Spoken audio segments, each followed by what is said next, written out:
cristianismo surgiu numa época em que havia uma divisão do judaísmo em diversas seitas que disputavam o poder político e a liderança religiosa da província romana da Judéia.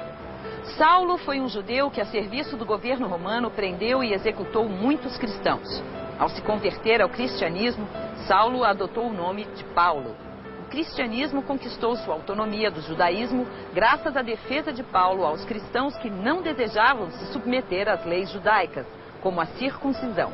O cristianismo, ao ser adotado como religião oficial do Império Romano, tornou-se a religião dominante do Ocidente, visto que os domínios do Império se estendiam por boa parte do mundo ocidental. Com a ruptura com o judaísmo, digamos, não se deu propriamente por ruptura, mas por uma flexão, por uma espécie de continuidade que acrescentou algo novo. A grande discussão de Paulo com o judaísmo era a respeito da lei, né? Qual é o papel da lei? O que é a lei, entendendo, para o homem religioso? É ela que determina tudo? A boa vida, a vida santa é a que obedece à lei? Ou, Paulo dizia, é aqui e ali transgride a lei em nome de alguma coisa maior? Então, a ideia de justiça, que era a ideia básica do judaísmo, a ideia de pacto com Deus, que era outra ideia básica do judaísmo, não existia nenhuma outra religião, nenhuma outra cultura, foram mantidas. Mas o que foi subtraído é exatamente a ideia de que o sujeito se define fundamentalmente por uma lei que está codificada. Ao seu ver, o sujeito se definia por uma outra lei. Uma outra lei não escrita, mas era uma lei que vinha da imediata confiança no outro. Lei sim, mas lei de Abraão e não de Moisés. Com a filosofia grega, a ruptura foi mais violenta. Lembrem bem a palavra de São Jerônimo, o que é que Atenas tem a ver com Jerusalém? Né? É o urso e a baleia polar. Os dois não podem entrar em contato, tudo isso contra o exercício, àquela altura já platonicizante, contra o exercício que a filosofia grega tinha e se estava em fazer para incluir o cristianismo como uma pura ética e não como uma espiritualidade, como uma pura moral, como um capítulo da sabedoria. Os gregos descartaram o cristianismo pois estranhavam a falta de razão e a fantasia presente nessa religião. Contrariando essa opinião, o filósofo Galeno definiu o movimento cristão como uma escola filosófica, identificando nele a busca de um modo de vida considerado superior, assim como buscavam as antigas correntes filosóficas gregas. Com o neoplatonismo e o resgate dos conceitos clássicos de Sócrates e Platão, surgem filósofos que buscam sintetizar o pensamento socrático e o cristão, igualando, por exemplo, o conceito de logos, razão, ao conceito de Deus.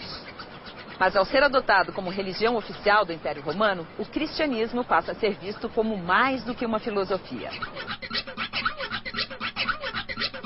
Contra o juridismo romano, que afirmava que o poder vem da força, da violência de criar e descriar a lei, de dizer aquilo que é exceção pela força do soberano, Paulo dizia, pois bem, eu vou opor a fraqueza de Deus.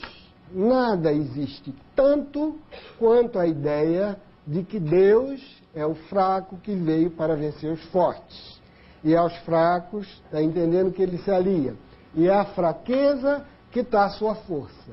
Esse discurso, então, né, contra a ideia de lei como código, contra a ideia da sabedoria ou da sensatez, se vocês quiserem, persuasão racional.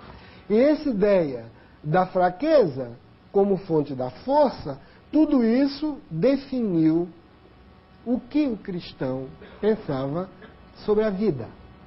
Qual era a vida cristã? A vida cristã, de novo, né, como a vida grega, e um pouco diferente da vida romana, era uma vida dividida em dois. O mesmo vocábulo, vida, né, o mesmo vocábulo, era usado para dizer vida segundo o espírito e vida segundo a carne. Pensem bem, quando ele dizia segundo o espírito e segundo a carne, não queria dizer segundo a alma e segundo o corpo, como os gregos diziam.